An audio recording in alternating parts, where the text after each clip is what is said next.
All right. Yesterday we left off, I believe, with what a standard state, the standard state is, or standard conditions.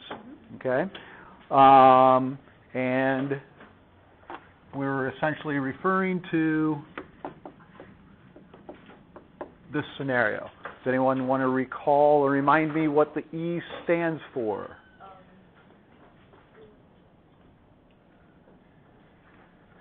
Maybe we could glance at our notes.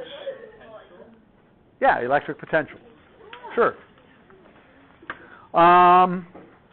Anyway, a couple of other things. We left off on the third asterisk, in which we were saying that it was based on the all the E cells or standard cell potentials were based on the standard hydrogen potential, and we said that that was assigned a value of 0.00 volts.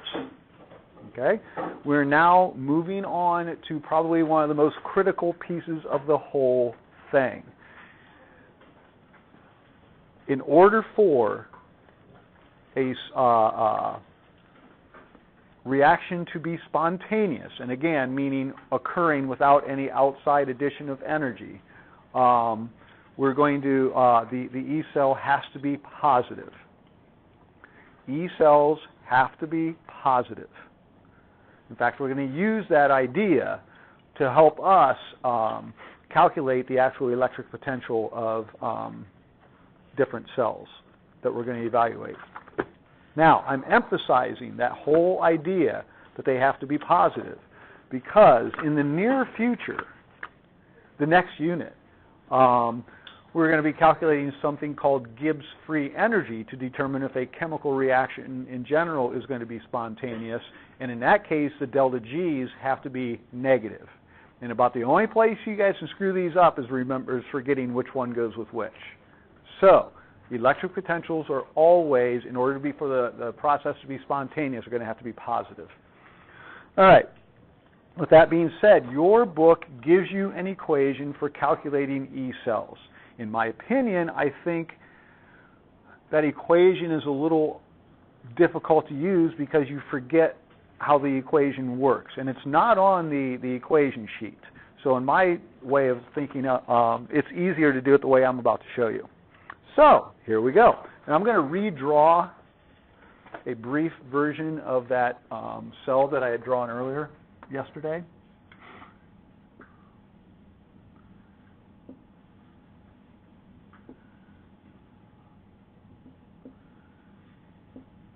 It doesn't have to be that big.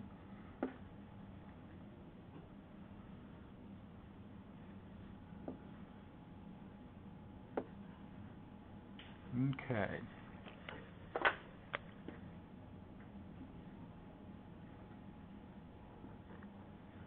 All right. So let's imagine that we have a galvanic cell constructed with a copper electrode, a zinc electrode, and 1 molar copper 2 and zinc nitrate solutions. Okay. Now, does anyone remember or recall the standard way of drawing a cell? What goes on the left? The anode, right. So this technically should be the anode over here. Over here should be the cathode. Okay, what process occurs at the anode? Oxidation. Okay, that's just kind of brief recall of yesterday. Okay, so what we're going to have to do is we're going to write the more positive reduction potential. You're always going to write that as written. You're always going to write the more positive as written. So what page was that? 901? So we turn to page 901. Those of you that remember, we left off with textbooks at our desks yesterday.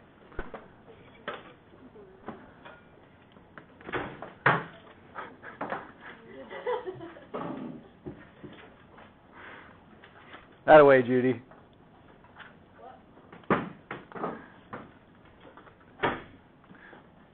There was a discussion as to whether which one, Chelsea or Judy, was going to get the book, and Judy said the books are over there.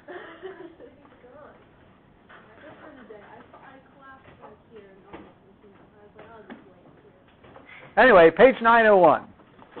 Between zinc and copper, which has the more positive reduction potential?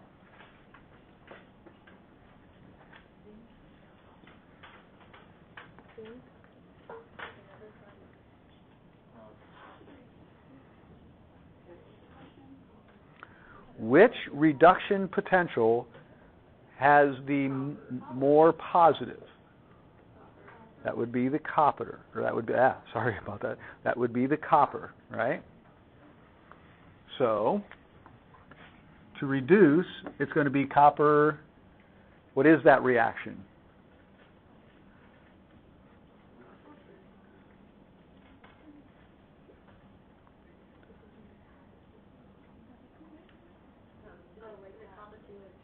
Okay, it's going to be copper 2 plus, no. We're looking at the half reaction. Plus 2 electrons to form copper. And what is the reduction potential, standard reduction potential for that?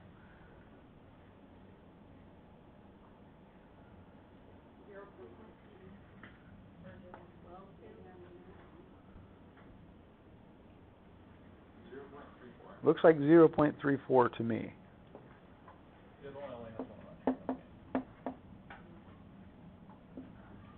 So 0.34 volts. Okay.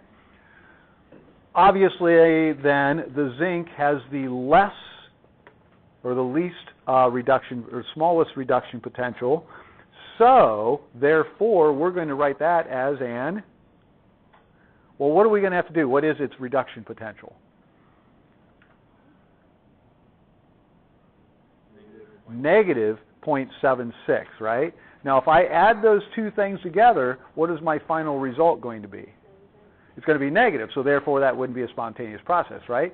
But you also can't, as you know from our redox unit, you can't have two reductions. You have to have both a reduction and an oxidation. So one of these reactions we're going to have to reverse. The only way to get a positive E cell is if we reverse the, in this case, the zinc reaction. Would you guys agree? And write that as an oxidation. So, we're going to write zinc yielding zinc ion plus 2 electrons. And that has an oxidation potential. Remember, they're listed as reductions, but now we have to reverse that. And if we reverse the direction of the reaction, we have to reverse the sign. So that's positive point. Oh, darn it, I did that wrong.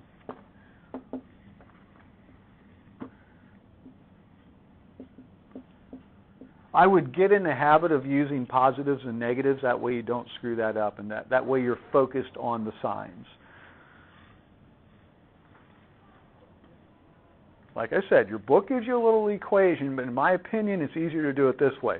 Find the one with the most positive reduction potential, write it as that, reverse the other one to get the oxidation. Can't really screw it up. Okay? Now, here's the other thing. And this is about the only other place that you can mess things up a little bit is, these are intensive properties. Reduction potentials are intensive properties. I'm going to just hammer that and hammer that and hammer that. Right now I've got about 5 of you looking at me going, yeah, so what's the point? Right, Kayla? What does it mean to have it be an intensive property?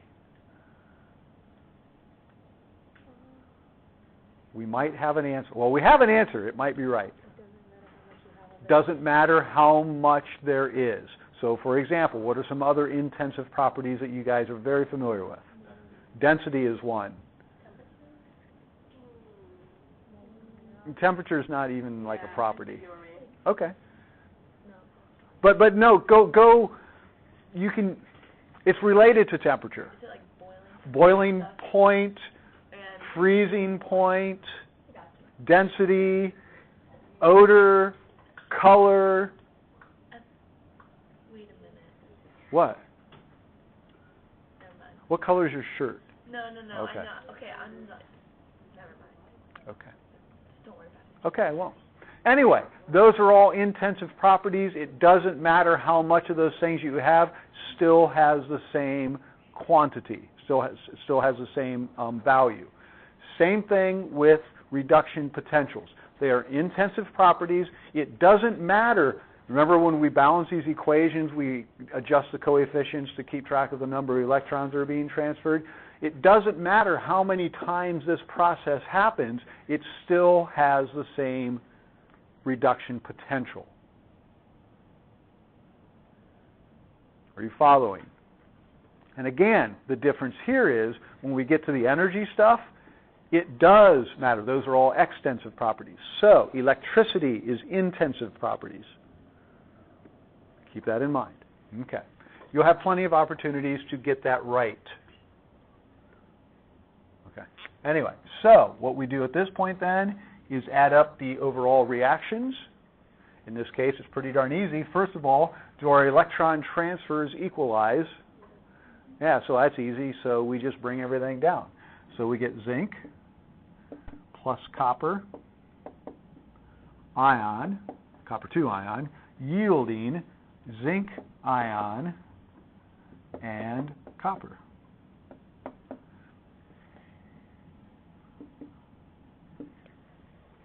And our overall voltage or potential, electric potential, is going to be 1.10 volts.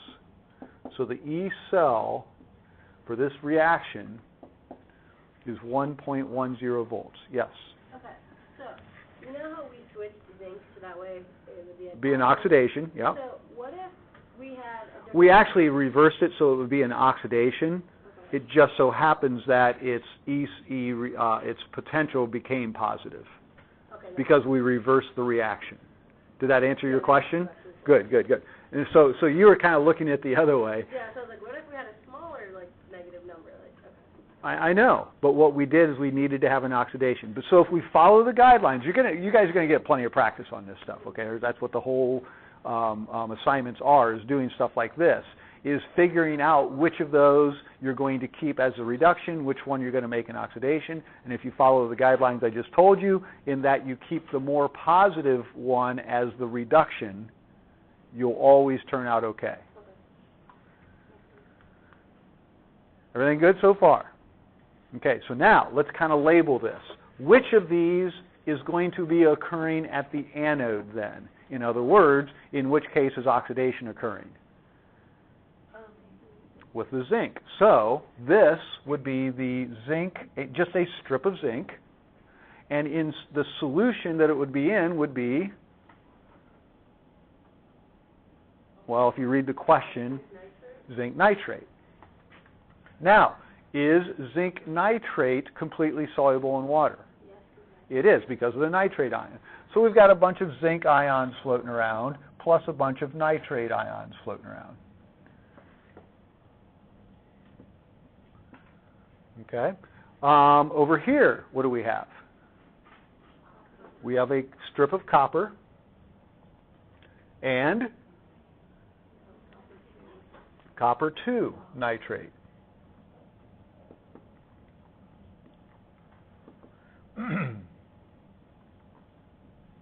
Once again, the copper 2 nitrate is also excuse me, completely soluble. Okay?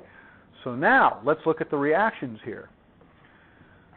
On the copper side, what is happening? The copper ions are doing what? Let's do this. Let's go in the direction it's at. Because remember, the electron flow is in this direction. Would you agree? Okay. How does that happen?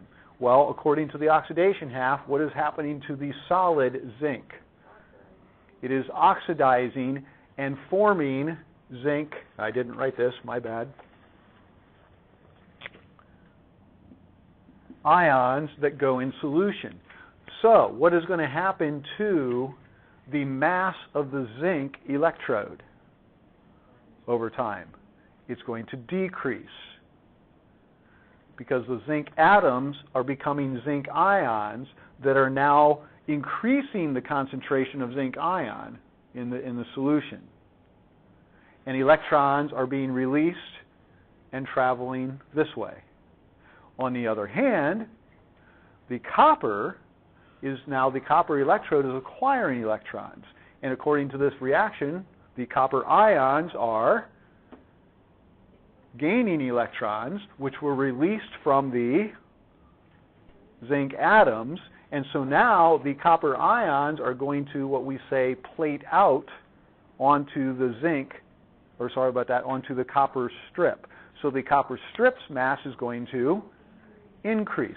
For those of you that had me, does anyone remember doing the iron and copper lab last year? Where we took some iron nails, put them in some copper 2 chloride? What happened to the iron nails? Oh, I remember that. What happened to the mass of the iron nails? Does anyone remember? Isn't that when they got like fuzzy? They got fuzzy because the copper was plating out on the iron. The mass of the nails decreased. We actually took the masses of those things. So basically we were creating it was essentially a battery, but it wasn't a battery because we couldn't use the electrons that were being transferred. The reason we couldn't use the electrons that were being transferred is because we didn't have the two pieces separate from each other.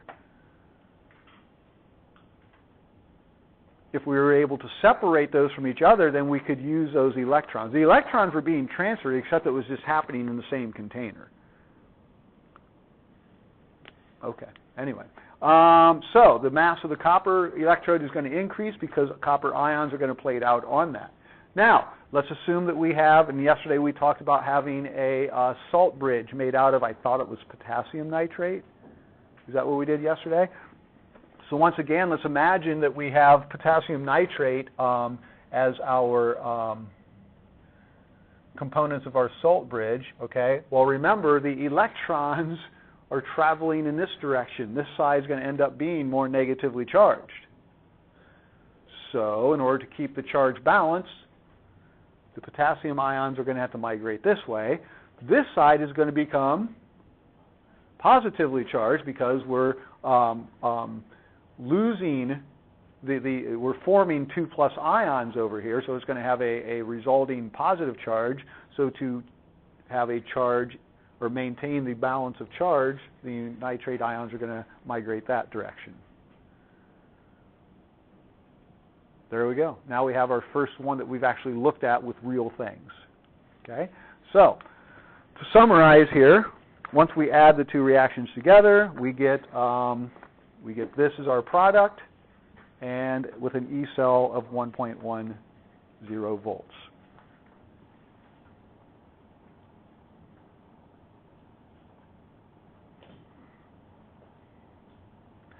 Should I play the song? All right, anyway, a couple key points. As we said, the cathode is more positive reduction potential, the anode is more negative. Cell voltages are intensive properties. Do not multiply the voltages by the coefficients. For right now, you don't know any difference, so you're not going to screw that up. But when we learn about the thermodynamic stuff, you guys will then start having a tendency to think about doing that. So I'm just trying to eliminate that now. So now, and then the magnitude of this is the driving force of the reaction. The greater the potential difference, the greater the, the spontaneity of the reaction. The more spontaneous it's going to be. Okay, moving on. Hey, look at this. A couple for you to try on your own. Let's walk and talk through example number 2 together. Yes? That whole thing says I do not multiply the coefficients. Is that what that half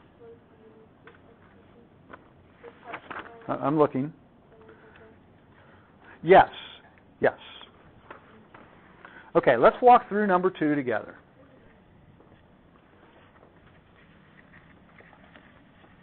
Gracie, are you playing today? Nope. Okay. Are you playing again? No. That's Never again. that's unfortunate. Okay, here we go. I'm going to go ahead and draw a cell up here again, just because I think it's helpful for you guys to get a picture of what's going on.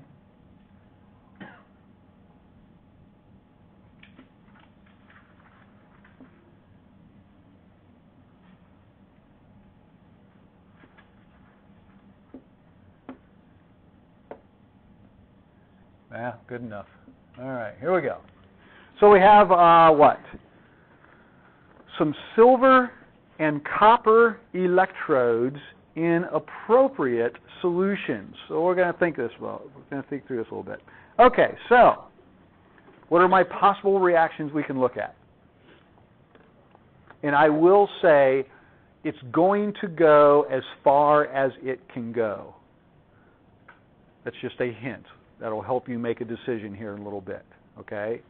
So anyway, what are my possible reactions that I'm looking at? Well, obviously, the silver and the copper. Okay? Which of those has the more positive reduction potential? The silver has the more positive reduction potential. Okay? Of plus 0.8. Did you guys see that?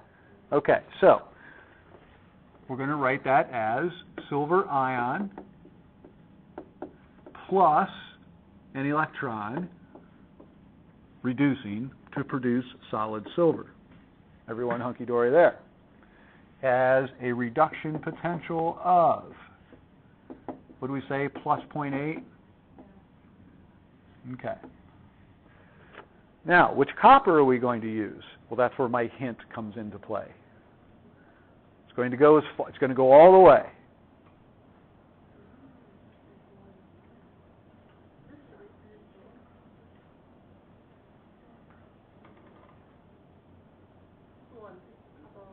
No, because it's going to go all the way.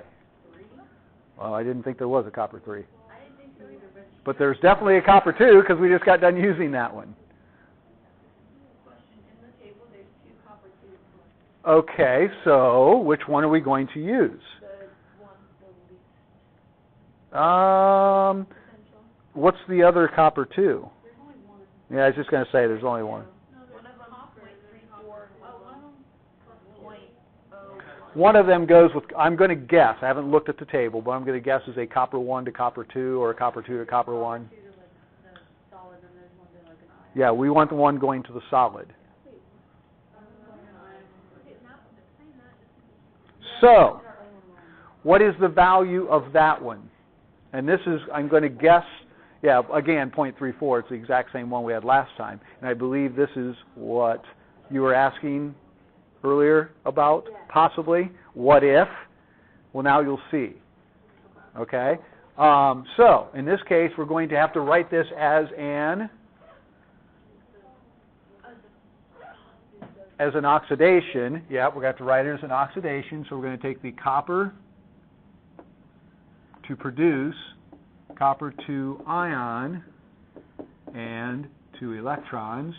And its original reduction potential is positive 0.34 volts, yes. But now we're going to have to reverse it and make it a negative 0.34 volts.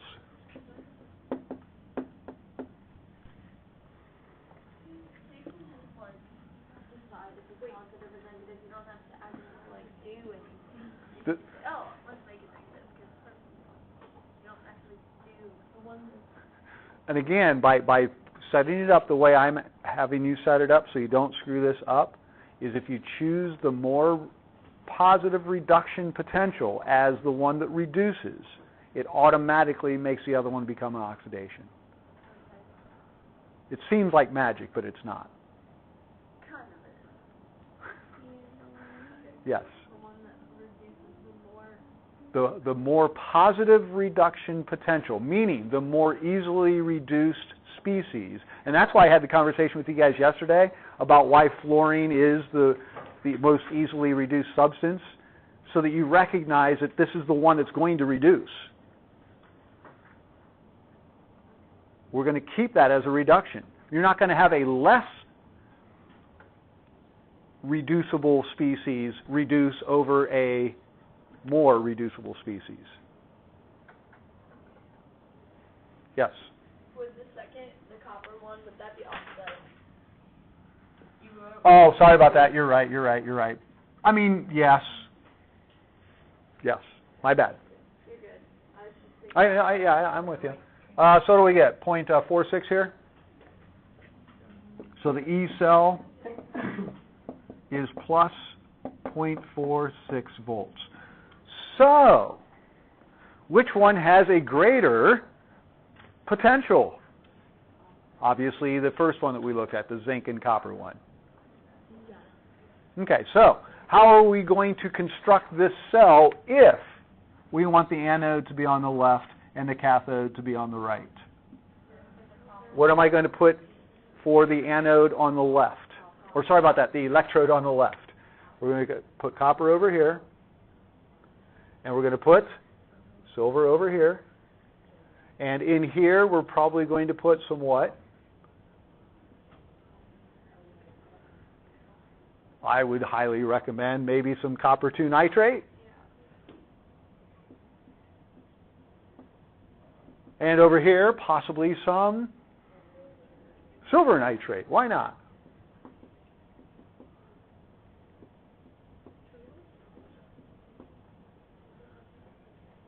So are we always doing nitrate? You can't go wrong. Just always do nitrate? You can't go wrong if you do. Okay, we can't put it this way. We could use copper chloride, because as almost all of you know, copper chloride is extremely soluble in water, because that's what we used in our lab last year. That was the blue solution that we used in our lab. However, you can't use silver chloride. Turns out silver chloride is insoluble in water. That's why I say you can't go wrong with nitrate. Okay, and then of course the appropriate species in the salt bridge, whatever it happens to be. Okay, and so there we go. You guys kind of getting a feel for what's going on here? You don't always have to draw the pictures. On the AP exam, you may have to draw a picture. More than likely, you may have to fill things in on the picture and or evaluate what the picture's doing. Okay? I haven't seen them yet have you draw the picture, because honestly, they don't want to interpret what you guys draw. They really don't. Okay? But they may have you label various components of the picture and or use the information that's provided in the picture to come up with a reaction or something. Yes, Judy? So, you know how we added the solution and stuff? Mm-hmm. Glasses, we don't have to do that every time? We do it here, so we don't have to actually do that? It depends on the question. Okay, so in this situation, what do we do since you said not to multiply the coefficient? So how do we... Well, okay, so because technically this does not balance. Would you guys agree? Okay, because we would technically have to multiply this reaction by 2, right? But where I'm going with this is, this does nothing to that because it's an intensive property. Doesn't matter how many times that process happens. In this case, it has to happen twice for every one of these. It still has a potential of 0.8 volts. So you just meant not to multiply that. Yes, that's exactly what I'm saying. The reason I'm pointing that out, because in the very near future, the next unit, when we do something incredibly similar to this, there's like 3 things that we do that are incredibly similar to this. We've already had the experience, one with the half reaction method, right? So you guys are comfortable with adding up equations because we've already done that. That was the first experience. This is our second experience, which is exactly the same thing. And then the third one is when we get to thermodynamics, where we're doing a very similar process. Okay, so anyway, what's the overall reaction? We haven't even done that yet. Well, we're going to have 2 silver ions plus a copper yielding a copper ion and 2 silver atoms.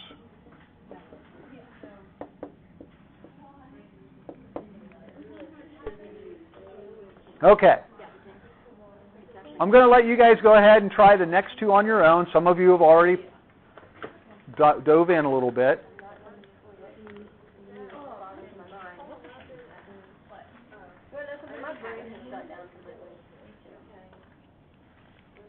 Like today? Like yesterday it started and today it's just, like in physics I sat there, it's like, Well, gone. it hasn't completely shut down because you already asked a really good question once today. So keep going. I finished number 3, but number 2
No. No. it will tell us what it is. It'll be embedded in the problem somewhere. And I'm referring to AP exams. Either embedded or somehow deduced from other information that's given. They used to provide a chart. What if you're given a overall cell potential and you needed to find a reduction potential for one of the species, given another one? Or add whatever. That's what I'm saying. Can I erase what's up here already?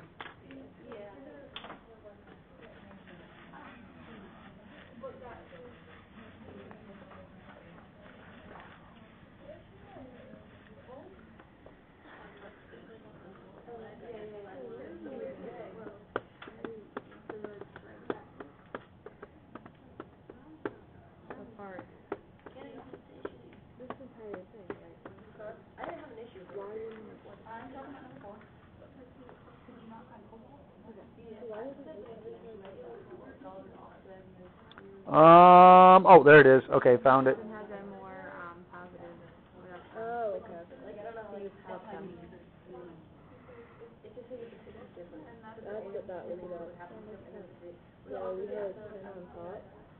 Oh, you know what? I need to do this.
Okay, wait 1 minute.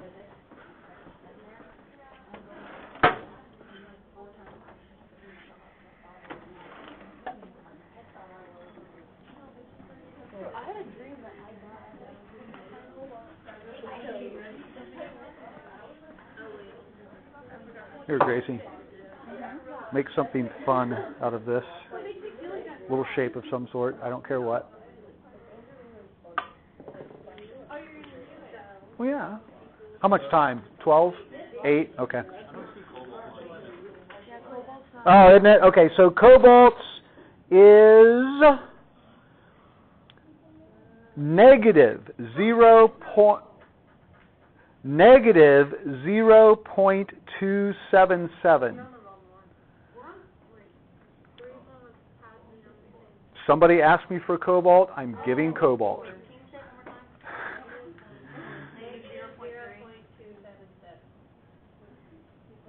The reduction potential for cobalt is negative 0.277. Okay, you got it? Excellent. I was hoping you would do that. Okay, so Gracie made a heart because she loves chemistry out of a little piece of copper wire. And I'm going to pour some silver nitrate on top of it.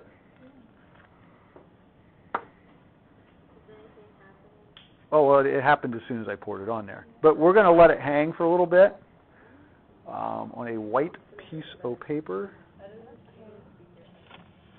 No, it's not. That's also not true. I'll prove it to you. Yeah, I know. I'm trying to remember where they are.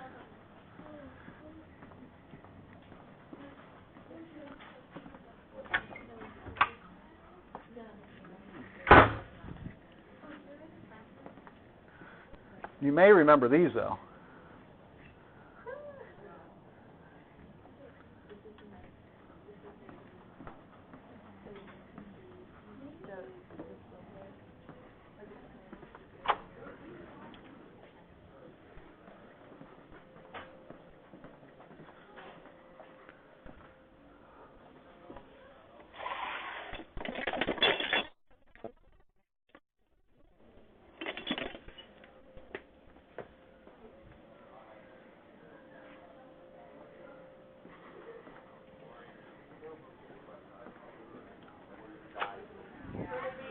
Yeah, I don't remember where they all went. All right. For, what is it, number 3?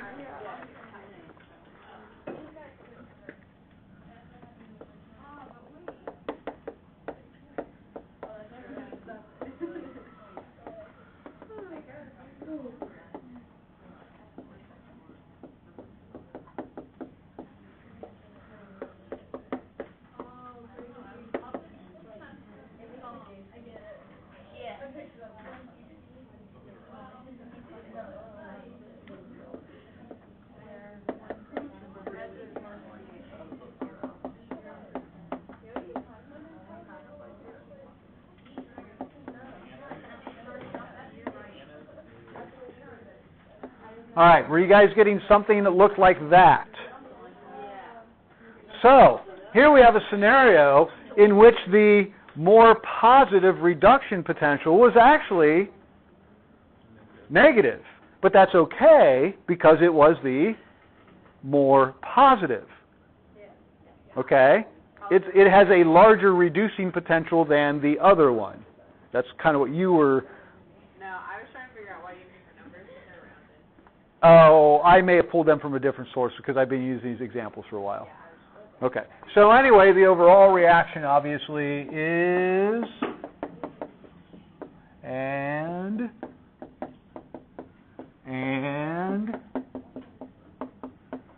Oh, what's the final result?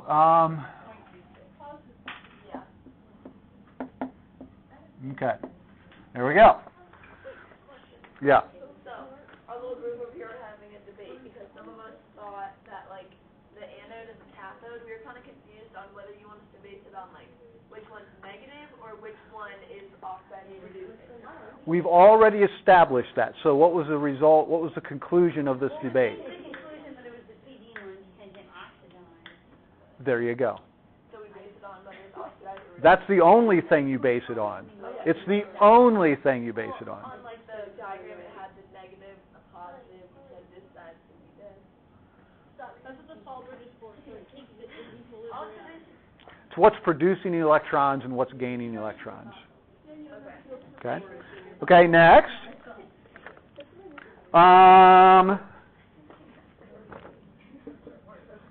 Oh yeah, so we didn't really answer the question, so this would be the anode. Okay, so next, we got AgCl, plus an electron.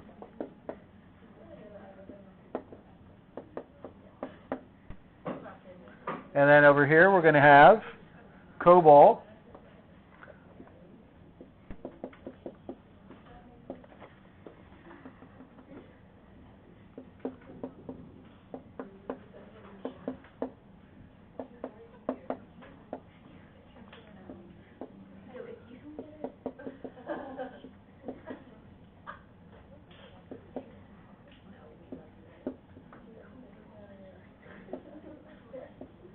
And again, my values might be slightly different than yours because I believe I created these notes from a long time ago with a different source. So it might be slightly different. I don't know. How do you get the 0.222 with like it didn't have the silver? Maybe something with you shouldn't have. Why are they both positive? It's just the way they are because one of them got reversed. Silver is like 0.2. I can't find it. Oh, you know what? I think the silver chloride was on the source. Yeah, so that example wasn't a good one for you guys because you didn't have either one of them. My bad. You guys didn't have either one of those available to you. My original source had both of those available. So sorry about that. Let me make a note.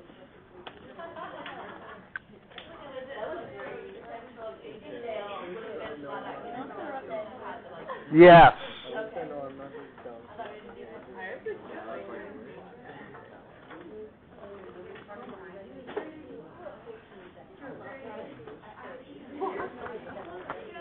All right, anyway, back to this.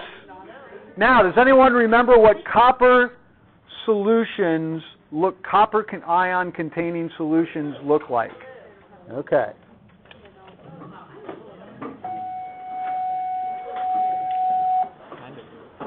Well, it's kind of blue and also very fuzzy.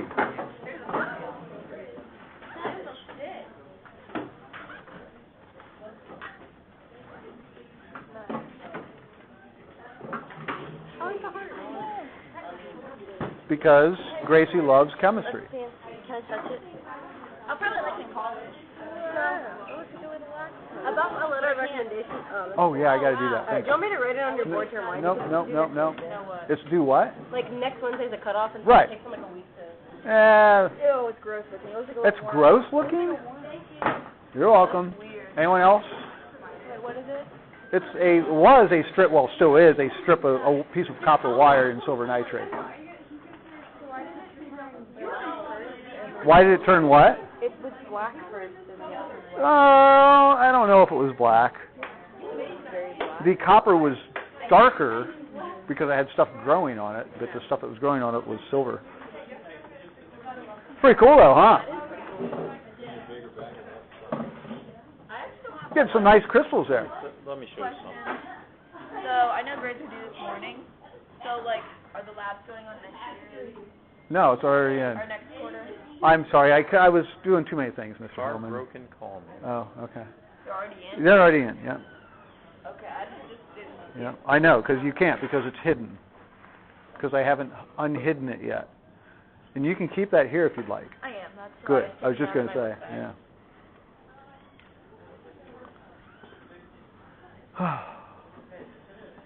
Hey. What?